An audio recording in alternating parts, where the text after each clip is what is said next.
Jesus é o Senhor. Mas eu quero reforçar, irmãos, alguns itens que a Alete colocou. Eu acho que vamos utilizar aqui as perguntas que estão na página 127 do livro. Como algo essencial no processo de redenção, na verdade,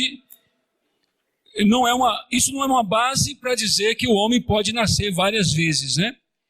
Como nós vimos aqui, o nascer de novo é o nascer do Espírito, não é o nascer da carne. Na verdade, a carne para nada aproveita, né? Então, se o nascer dissesse respeito a nascer da carne, nós estaríamos dando base para a teoria da reencarnação, que é uma teoria, voltou, né? Utilizada, fruto de filosofias, né? Que se proliferaram, né? E acabou até se tornando o fundamento de algumas religiões, né? Religiões orientais. Tem uma religião bastante conhecida também no nosso meio, no Brasil, que é o Espiritismo, que é fundamentado na teoria da reencarnação, né? Mas o princípio da redenção é que o homem caiu, não é isso? Nós vimos isso nas lições anteriores, né? Deus criou o homem perfeito, né? Corpo, alma e espírito, e esse homem caiu. Quando o homem pecou, ele teve como consequência a morte. Então a carne do homem foi danificada. Então Deus providenciou para nós um processo de redenção. É um processo de resgate. É um processo de vida, né? E nesse processo de vida, Deus, Ele quer colocar a sua vida dentro de nós. Então o novo nascimento não é um melhoramento da nossa carne, pelo contrário. A carne para nada, vamos ler Romanos 8:8, né? Para entender isso. A carne para nada aproveita. Isso está em João 3, vamos ler João 3, né? João 6, 63. O que diz? O Espírito é o que vivifica. É exatamente isso que acontece no processo de nascer de novo. O Espírito nos vivifica. A carne para nada aproveita. As palavras que eu vos tenho dito são Espírito e são vida. Então, quando nós cremos na redenção, na obra redentora de Cristo, né? E quando nós nos arrependemos, como foi falado semana passada, né? Nós nascemos de novo, né? Ou seja, nós somos vivificados. Nós recebemos a vida de Deus dentro do nosso espírito, né? Então esse é o novo nascimento, é um processo de vivificação. Nós não ganhamos uma nova carne, né? Porque a carne para nada aproveita. Romanos 8, versículo 8. Diz o seguinte: portanto, os que estão na carne não podem agradar a Deus. Então, irmãos, essa é uma verdade importante para nós ganharmos nessa noite, amém? O nascer de novo não diz respeito a receber uma nova carne, pelo contrário, né? A nossa carne está num processo de corrupção, né? De deterioramento, né? Acho que é a melhor expressão, né? É impossível a nossa carne agradar a Deus, né? A redenção é no nosso espírito, né? Então, quando nós cremos no Senhor, nós nascemos de novo, como a Arlete nos mostrou na experiência de Nicodemos em João 3. Bom, então essa é a primeira pergunta. A pergunta 2: precisamos ainda nascer de novo? Precisaríamos ainda nascer de novo se fôssemos bons? O que vocês acham? Essa foi exatamente a negação de Nicodemos em João 3, né? Ele se considerava bom. E ele foi até o Senhor, né? Foi de noite, escondido, para que ninguém o visse, né? Porque ele se achava bom. Na verdade, ele achava que ele não precisava nascer de novo. Ele olhava para Cristo, né? Como um enviado de Deus, né? Com uma boa palavra, um evangelho que de certa forma, ele foi despertado para esse evangelho, mas a sua atitude era a atitude de alguém que se achava bom. Ele se achava bom. Mas o que ele recebeu de pregação do evangelho foi exatamente o contrário. Você tem que nascer de novo. A sua carne, a sua bondade, para nada aproveita, né? Então, irmãos, um item importantíssimo do nascer de novo é que não tem como melhorar nada do nosso homem natural, né? Temos desfrutado esses dias do livro de 1 Coríntios, temos visto as várias filosofias, né? Que se proliferaram aí, esse berço da humanidade, né? A cultura grega, e que deu a origem a várias ideologias que são presentes hoje, né? Então hoje são muitas religiões espalhadas na sociedade, né? E muitas ideologias que pregam o melhoramento humano, que é possível nós sermos bons, fazermos caridade, né? E até mesmo agradarmos a Deus, Senhor Jesus. Mas, irmãos, a carne para nada aproveita, né? Lembra da Mateus 16? Quando Pedro se aproximou do Senhor, não é isso? E tentou agradar o Senhor, agradar a Deus. Ele tentou convencer Cristo de não ir para a cruz. Senhor, não faça isso com você.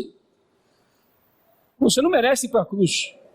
Vamos ver, acho que é bom ler para os irmãos que não têm tanto domínio da palavra, possam entender. Bom, vamos a Mateus 16. Ó Senhor Jesus. Versículo 21. Desde esse tempo, começou Jesus Cristo a mostrar a seus discípulos que ele era necessário seguir para Jerusalém, sofrer muitas coisas dos anciãos, dos principais sacerdotes e dos escribas, ser morto e ressuscitado ao terceiro dia. E Pedro, chamando-o à parte, começou a reprová-lo, dizendo: tem compaixão de ti, Senhor, isso de modo algum te acontecerá. O que é isso? Você acha que Pedro foi bom ali? Ele foi bom. A sua carne expressou o chamado lado bom da alma, né? Querer agradar a Deus, né? E qual foi a reação de Jesus? Mas Jesus, voltando-se, disse a Pedro: arreda, Satanás, tu és para mim pedra de tropeço, porque não cogita das coisas de Deus, e sim das coisas dos homens. Está claro, né? Nossa carne, a esfera da nossa carne é a esfera dos homens, é a esfera natural, né? E a salvação de Deus é a esfera da vida de Deus. Deus quer colocar a sua vida dentro de nós. E assim ele produz um novo homem, né? Alguém que nasceu de novo. Bom, pergunta 3. Como o Espírito Santo age em nós para que sejamos regenerados? Então, a obra da redenção é uma obra produzida pelo Espírito, né? Se nós olharmos, na verdade, a pergunta 4 vai mostrar isso. A 3 quer dizer como é que o Espírito age para fazer isso, né? Então, para entendermos isso, vamos entender a redenção como um todo, né?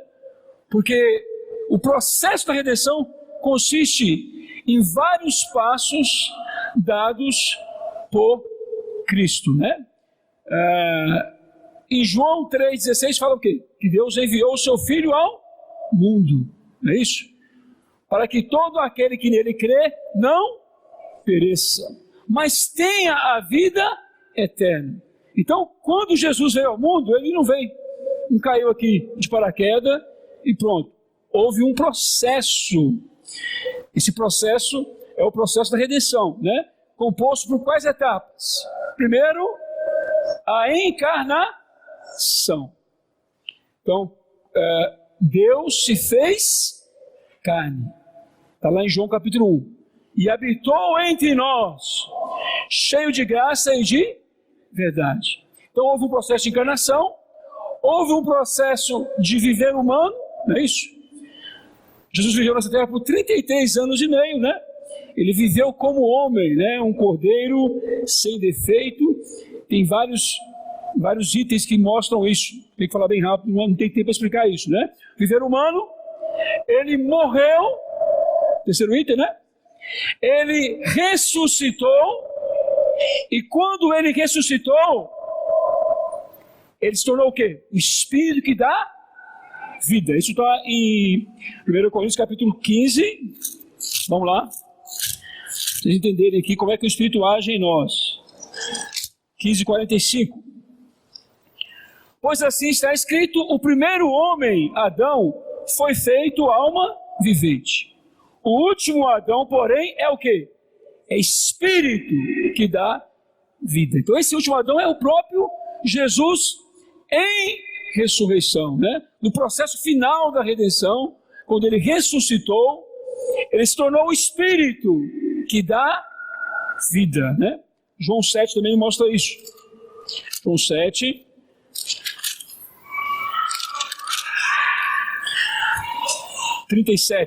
No último dia, o grande dia da festa, levantou-se Jesus e exclamou: se alguém tem sede, venha a mim e beba.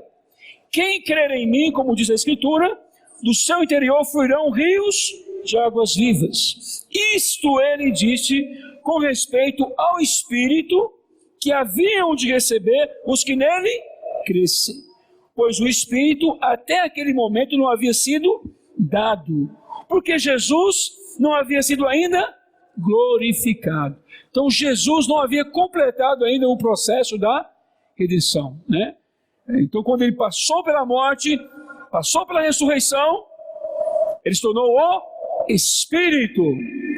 Então, irmãos, a maneira como Deus opera em nós, esse novo nascimento, é por meio do Espírito, né? Em João capítulo 20 mostra o momento exato, dispensacional, quando Jesus ele cumpre isso na vida dos discípulos, não é isso? João 20:22.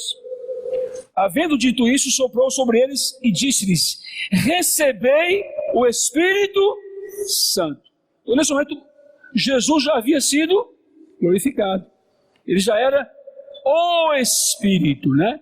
Ele já podia entrar no homem tripartido e produzir, então, esse novo nascimento. Vocês entenderam? Acho que usar alguns versículos para poder mostrar o caminho. Bom, pergunta 4.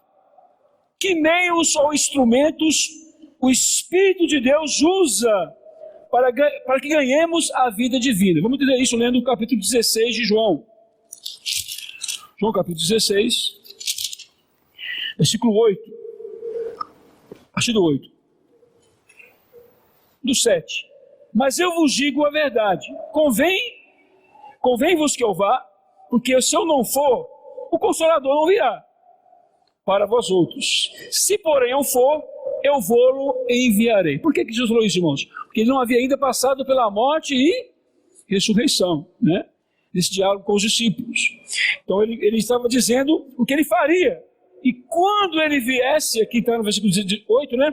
Quando ele vier, o Espírito vier, ele convencerá o mundo do pecado, da justiça e do juízo. Do pecado, porque não creem em mim. Da justiça, porque eu vou para o Pai e não mais me vereis.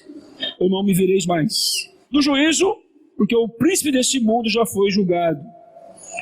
Senhor Jesus. Tenho ainda muito a vos dizer, mas vós não podeis suportar agora. Quando vier, porém, o Espírito da verdade, olha só, o Espírito da realidade, ele vos guiará a toda a verdade, porque não falará por si mesmo, mas dirá tudo o que tiver ouvido e vos anunciará as coisas que hão de vir. Então esse é o trabalhar do Espírito. Então o processo do novo nascimento, ele é realizado pelo Espírito, ok? E por último, a resposta, pergunta 5, né? Já na página 128, fala: explique o novo nascimento do ponto de vista de Deus e do nosso ponto de vista. Eu vou ler 1 Pedro, né? Eu acho que é um texto que dá para a gente mostrar de fato o que acontece aqui. 1 Pedro capítulo 1. Senhor Jesus. Amém. Versículo 3. Bendito o Deus e Pai de nosso Senhor Jesus Cristo, o qual, segundo a sua muita misericórdia, nos regenerou para uma viva esperança, né? Amém? Nos fez nascer de novo, mediante a ressurreição de Jesus Cristo dentre os mortos. Qual a perspectiva de Deus em nos regenerar? Aqui ele fala, para uma herança incorruptível, sem mácula, inacessível e reservada para vós outros, que sois guardados pelo poder de Deus, mediante a fé, para a salvação preparada para revelar-se no último tempo. Agora, a 2 Pedro, também capítulo 1, versículo 3. Ele explica mais detalhadamente o processo da regeneração. Visto como, pelo seu divino poder, nos têm sido doadas todas as coisas que nos conduzem à vida e à piedade, pelo conhecimento completo daquele que vos chamou para a sua própria glória e virtude, pelas quais nos têm sido doadas as suas preciosas e muito grandes promessas, para que por elas vos torneis coparticipantes, olha só, irmãos, da natureza divina, livrando-vos da corrupção das paixões que há no mundo. O que esse versículo mostra bem, né? Qual a expectativa de Deus em nos regenerar, né? E também qual deve ser a nossa expectativa. Nós, de fato, nos unimos a Deus. Recebemos a sua vida e também a sua natureza. Isso é algo tremendo, irmãos. Ou seja, a vida de Deus, a essência de Deus, tudo que Deus entrou em nós por meio da regeneração. Agora, essa vida precisa crescer em nós, amém? Ser trabalhada em nós, a fim de que a natureza de Deus, né, que são os atributos de Deus, sejam produzidos em nosso viver, né? Então essa é a expectativa de Deus e deve também ser a nossa expectativa, amém? Bom, o que é uma visão geral do novo nascimento? Os principais versículos foram colocados aqui. Agora, qual a importância, irmãos, de nós desfrutarmos dessas verdades? Porque nós estamos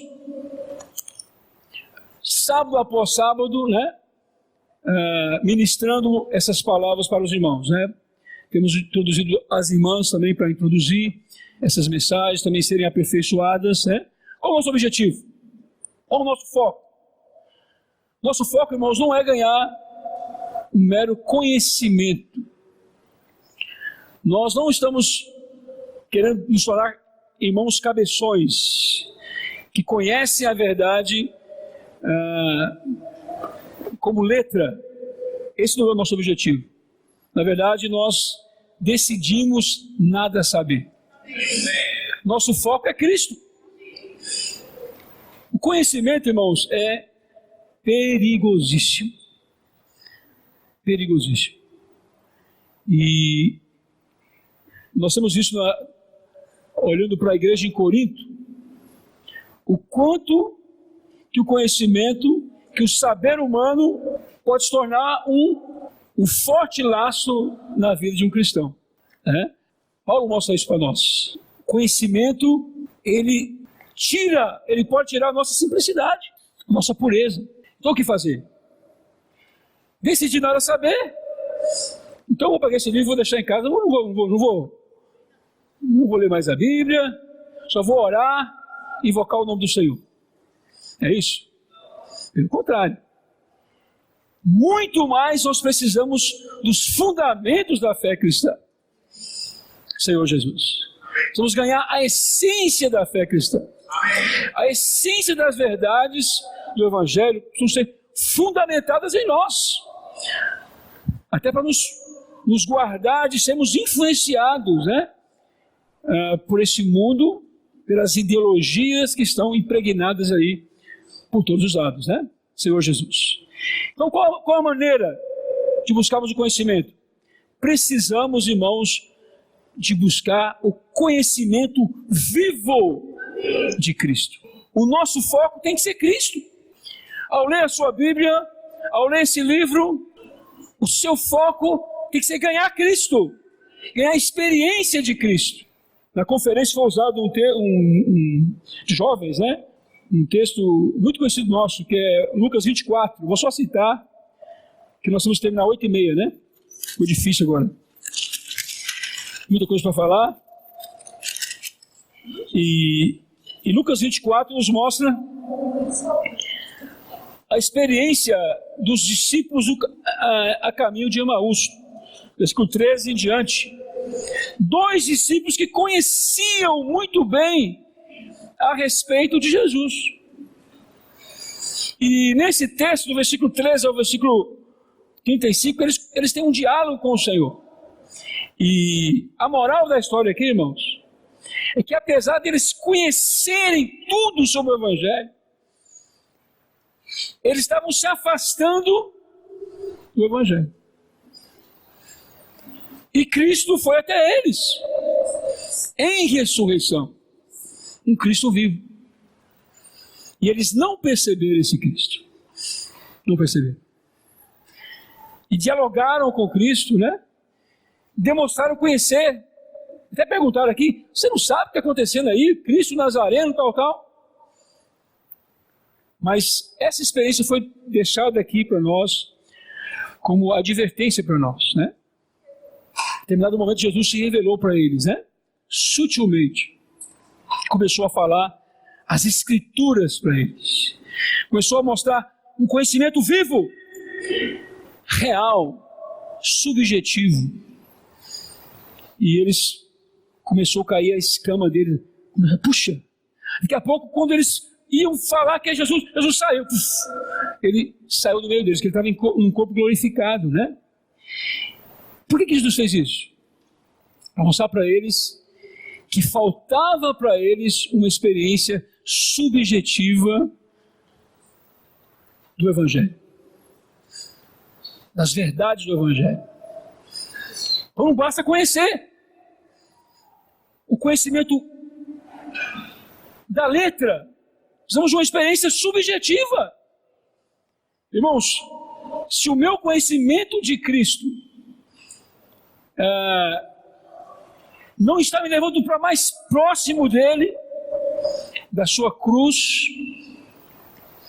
do viver rendido aos pés dele, é sinal de que o meu conhecimento de Cristo está morto. Virou sabedoria humana. E esse se torna um estorvo para o nosso avanço, para o nosso crescimento em Cristo. Ó Senhor Jesus, o que fazer? Precisamos ganhar a experiência de Cristo. Precisamos ganhar a experiência subjetiva de Cristo. Temos um Cristo vivo, irmãos. O Cristo vivo. E as Escrituras nos mostram um Cristo vivo.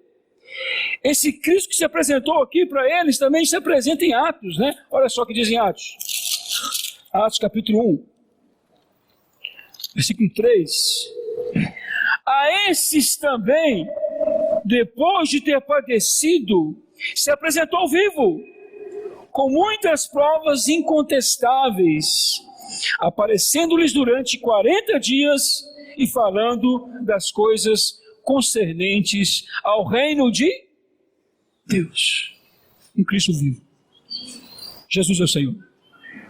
Precisamos dessa experiência com esse Cristo vivo, né?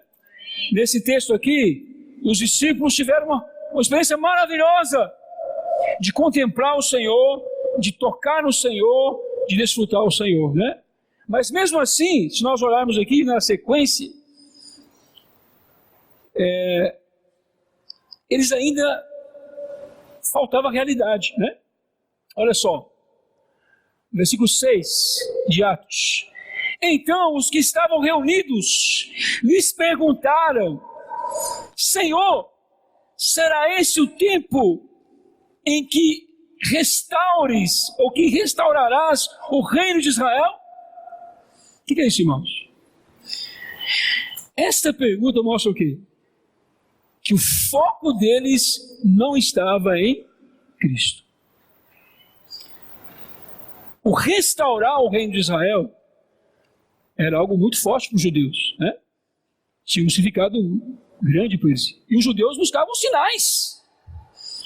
Eles estavam o quê? Aprisionados pelo Império Romano. Eles tinham muitos problemas. Então qual era a perspectiva deles?